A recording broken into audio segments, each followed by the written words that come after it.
Hello भाई लोग, स्वागत है आपका आज के नए वीडियो में। आज हम लोग पढ़ने जा रहे हैं इकोनॉमिक्स का नया टॉपिक जिसका नाम है पर्यावरण लेखा।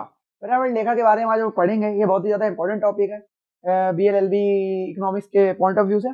और आज हम लोग इसके बारे में मतलब विस्तृत रूप से जानेंगे कि पर्यावरण लेखा क्या है, क्यों है, महत्वपूर्ण है और आगे की कई पॉइंट्स को। ठीक है, चलिए शुरू करते हैं। तो पर्यावरण लेखा की व्याख्या कीजिए, ये हम लोग का टॉपिक है। ठीक है, पर्यावरण लेखांकन एक विस्तृत व्याख्या के रूप में देखेंगे तो पर्यावरण लेखांकन जो है एक ऐसा क्षेत्र है जो संसाधनों के उपयोग की पहचान करता है। पर्यावरण लेखांकन है वो एक ऐसा क्षेत्र है जो संसाधनों के उपयोगों की पहचान करता है, मापता है कि और पर्यावरण पर किसी कंपनी या राष्ट्रीय आर्थिक प्रभाव की लागतों को बताता है।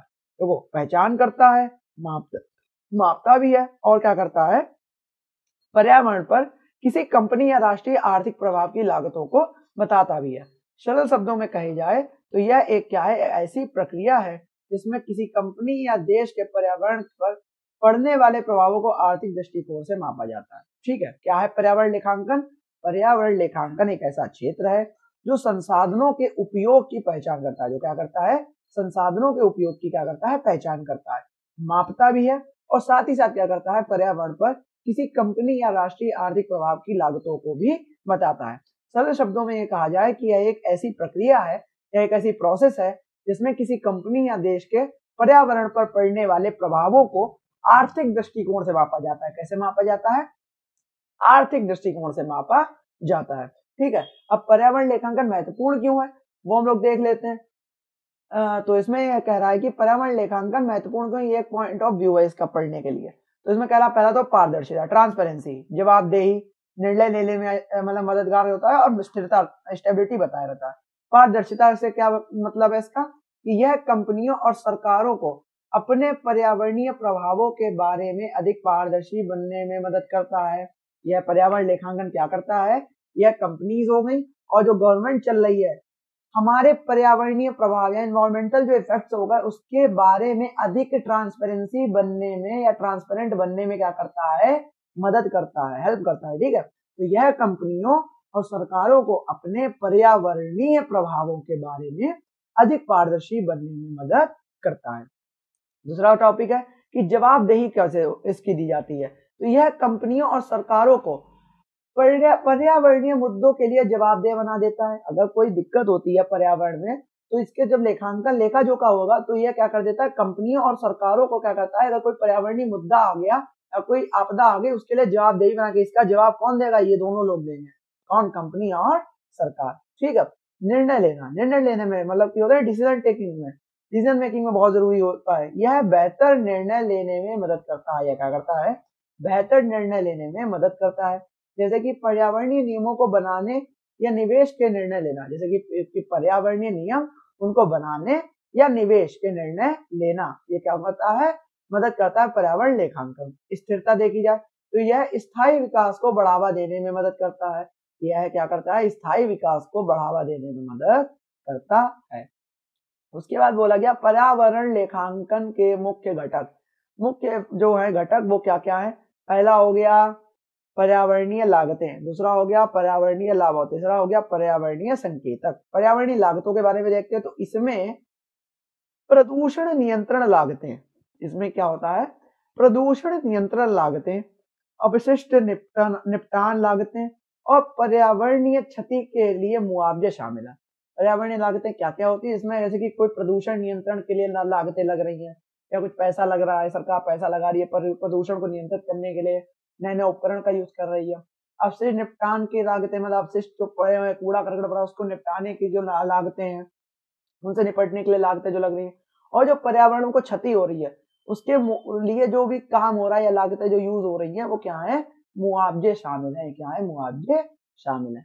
पर्यावरणीय लाभ क्या क्या है, इसमें नवीकरणीय ऊर्जा का उपयोग, जैसे कि सौर ऊर्जा हो गया, जल ऊर्जा या टरबाइन का यूज हो गया, नहीं मतलब जो नवीकरणीय जिन्हें हर समय दोबारा से यूज किया जा सकता है। ठीक है, नवीकरणीय ऊर्जा का उपयोग, अपशिष्ट पुनर्चक्रण, रिसाइकलिंग हो गया, पर्यावरण संरक्षण परियोजनाओं में निवेश शामिल है। ठीक है, तो जो उसमें जो निवेश हो रहा है पर्यावरण संरक्षण परियोजनाएं में निवेश हो रहा है वो सब इसमें क्या है, पर्यावरणीय लाभ में शामिल है। तीसरा टॉपिक हम लोग का पर्यावरणीय संकेतक। ये ऐसे मापदंड हैं, ये ऐसे क्या है, मापदंड हैं जो पर्यावरणीय प्रदर्शन को मापते हैं, जो क्या करते हैं, पर्यावरणीय प्रदर्शन को मापते हैं, जैसे कि कार्बन उत्सर्जन, जल उपयोग और अपशिष्ट उत्पादन। ये एक ऐसे मापदंड है जो पर्यावरणीय प्रदर्शन को मापते हैं, और जैसे कि कार्बन हो गया, उत्सर्जन हो गया, ठीक है, कार्बन उत्सर्जन, जल उपयोग हो गया और अपशिष्ट उत्पादन, इन चीजों को पर्यावरणीय संकेतक के अंतर्गत मापा जाता है। ठीक, पर्यावरणीय लेखांकन देखा जाए तो पर्यावरणीय लेखांकन के प्रकार कितने होते हैं।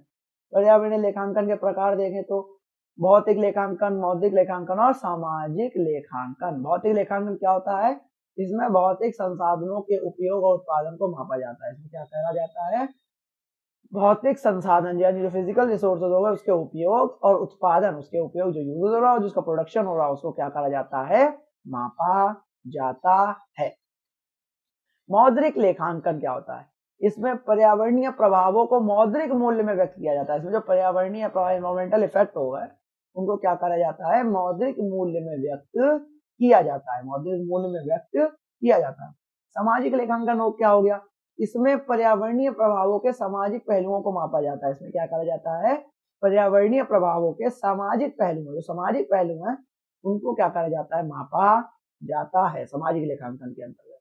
ठीक है, देखा जाए तो पर्यावरण लेखांकन की चुनौतियां क्या क्या है। पर्यावरण लेखांकन की चुनौतियां देखें तो चैलेंजेस, डेटा की उपलब्धता, सबसे पहले तो डेटा ही नहीं अरेंज हो पाता है। ठीक है, मूल्यांकन और जटिलता, तीन चीजें हैं। तो डेटा की उपलब्धता में क्या कह रहा है, जो पर्यावरणीय डेटा को एकत्र करना, पर्यावरणीय डेटा जो होगा उसको एकत्र करना और उसे मानकीकृत करना, उसे क्या करना, मानकीकृत करना एक चुनौतीपूर्ण कार्य होता है, चैलेंजिंग से भरा हुआ वर्क या कार्य होता है डेटा की उपलब्धता। ठीक है, मूल्यांकन देखा जाए तो पर्यावरणीय प्रभावों का मौद्रिक मूल्यांकन करना बहुत मुश्किल होता है। तो पर्यावरणीय प्रभाव होगा उनका जो मौद्रिक मूल्यांकन है वो करना बहुत ही ज्यादा मुश्किल होता है। जटिलता देखी जाए तो पर्यावरणीय लेखांकन एक जटिल विषय है। पर्यावरणीय जो लेखांकन है वो एक बहुत ज्यादा टफ विषय, जटिल विषय है, और इसे समझने के लिए विशेषज्ञता की आवश्यकता होती है। और इसे अगर समझना है तो इसके लिए विशेषज्ञता की आवश्यकता होती है। जैसे आप बिना विशेषज्ञता के समझ नहीं सकते, क्योंकि ये एक बहुत ही ज्यादा जटिल टॉपिक है। ठीक है, पर्यावरण में, भारत में पर्यावरण लेखांकन, भारत में क्या, पर्यावरण लेखांकन, भारत में पर्यावरण लेखांकन अभी भी नवीन क्षेत्र है। भारत में जो पर्यावरण लेखांकन है वो अभी भी एक नवीन क्षेत्र है। हालांकि सरकार और कई कंपनियां पर्यावरणीय लेखांकन को अपनाने की दिशा में काम कर रही हैं, और जो कई कंपनियां हैं और सरकार भी साथ साथ जो पर्यावरण लेखांकन हो गया उसको अपनाने की दिशा में काम लगातार कर रही हैं। लेकिन ये क्या है, अभी भी एक नवीन क्षेत्र है। पर्यावरण लेखांकन भारत में इतना ज्यादा डेवलप नहीं है, इतना ज्यादा यूजर फ्रेंडली नहीं है। इसको अभी भी लोग क्या करें, यूजर फ्रेंडली के तरीके से मतलब काम में ला रहे हैं धीरे धीरे। इसका यूज करना अब ज्यादातर सरकारें और कंपनियां यूज कर रही हैं पर्यावरणीय लेखांकन का, यानी कि पर्यावरणीय लेखा जोखा का। ठीक, अब आप एक लॉ स्टूडेंट है तो कानून के छात्र के रूप में आपकी भूमिका क्या क्या है। मतलब अगर कोई हर चीज में आप, जैसे लॉ का कोई आप पेपर दे रहे हो और आपको क्वेश्चन लिख रहे हो तो आप अपना एक पीओवी जरूर लिखा करो उस क्वेश्चन में। थोड़ी कुछ लाइनें या कुछ चीजें, कुछ स्पेस छोड़ दिया करो अपने पीओवी लिखने के लिए आखिरी में। उसके बाद ही आप कंक्लूजन डाला करो मेरे हिसाब से, इससे आपका इफेक्ट बहुत अच्छा क्वेश्चन का पड़ेगा। जैसे कि अगर कानून के छात्र के रूप में आप, हमारी क्या भूमिका है इस पर्यावरण लेखा के जोखे के अंतर्गत। ठीक है, इसमें ये कहना कि पर्यावरण कानूनों का अध्ययन करना, सबसे पहले तो अगर हम लोग को किसी के क्षेत्र में कोई काम करना है, सबसे पहले तो उसे समझना होगा ना, उसका अध्ययन करना होगा। ठीक है, उसके बाद पर्यावरण नीतियों का विश्लेषण करना, उसके बाद जागरूकता बढ़ाना, और चौथा हो गया न्यायिक सक्रियता। ये चार टॉपिक है जिनके ये पीओवी होगा, जिन पे आप अपना मत रख सकते हैं। जैसे कि पहला, पर्यावरण कानूनों का अध्ययन, पर्यावरण संरक्षण से संबंधित कानूनों का गहन अध्ययन करें। सबसे पहले तो मेरी यह भूमिका रहेगी अगर हम लॉ स्टूडेंट हैं। पर्यावरण नीतियों का विश्लेषण करें, सबसे पहले जो पर्यावरण के लिए नीतियां सरकार बना रही है उसका अच्छे से विश्लेषण करें, उसको समझें। ठीक है, वो कहाँ तक हद तक ठीक है और कहाँ तक किस हद तक ठीक नहीं है। ठीक, और विश्लेषण करें और उनमें सुधार के लिए सुझाव दें, और उनमें क्या करें, जो सुझाव हो सकते हैं या जो मतलब कि सुधार हो सकते हैं उनके लिए क्या दे सकें, सुझाव दें, अपना अपना पीओवी बताएं। जागरूकता बढ़ाना, सबसे पहले तो लोगों को पर्यावरणीय मुद्दों के बारे में जागरूक करें, हम लोग का ये उद्देश्य बनता है। सबसे पहले तो जो पर्यावरण एनवायरमेंट है हमारे आसपास का, उसके प्रति हमें लोगों को जागरूक करना है कि आप ये काम करो, ये काम नहीं करो, पेड़ मत काटो, कूड़ा बाहर ना फेंको, हर चीज का एक प्रोसेस होता है, आप उसको फॉलो करो। इसके प्रति तो सबसे पहले तो उनको जागरूक करना होगा ना, जो आम जनता है। हमारी यह भूमिका है। न्यायिक सक्रियता, यानी कि पर्यावरण मुद्दों पर जो न्यायिक सक्रियता को दिखाएं, मतलब कि अगर कोई गलत काम कर रहा है या पर्यावरण जो कानून हो गए उसको तोड़ रहा है, तो उसके प्रति एक कड़ी से कड़ी दंड प्रक्रिया को यूज करके न्यायिक सक्रियता को हमें दिखाना पड़ेगा। ठीक है, ये हम लोग के कानून छात्र के रूप में हमारी यह भूमिका है। और निष्कर्ष के रूप में ये कह रहा है कि जो पर्यावरण लेखांकन एक महत्वपूर्ण उपकरण है, पर्यावरण लेखांकन जो है एक बहुत ही ज्यादा महत्वपूर्ण उपकरण है, जो हमें पर्यावरणीय प्रभावों को समझने और स्थायी विकास को बढ़ावा देने में मदद करता है। जो हमें पर्यावरणीय प्रभावों को समझने और स्थायी विकास को बढ़ावा देने में क्या करता है, मदद करता है। एक कानून के छात्र के रूप में आप पर्यावरणीय संरक्षण में महत्वपूर्ण भूमिका निभा सकते हैं, और एक कानून के छात्र के रूप में आप पर्यावरण संरक्षण में महत्वपूर्ण भूमिका निभा सकते हैं। ठीक है, तो ये हम लोग का शायद क्वेश्चन था जो कि खत्म हो गया।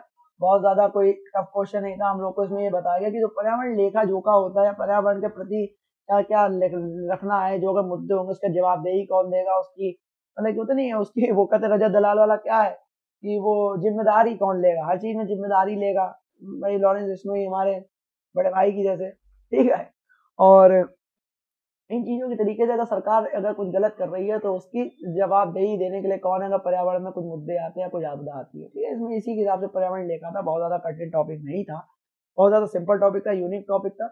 आप इसे एक दो बार पढ़ेंगे, इंपॉर्टेंट है, आता है। ठीक है, एक तो क्वेश्चन ये रिपीट होते हैं, तो आप इसे एक बार जरूर पढ़ना, और अगर आपको ना समझ में आया तो आप 1.5x पे एक दो बार इसको रिपीट करके देखना, बहुत अच्छे से समझ में आ जाएगा।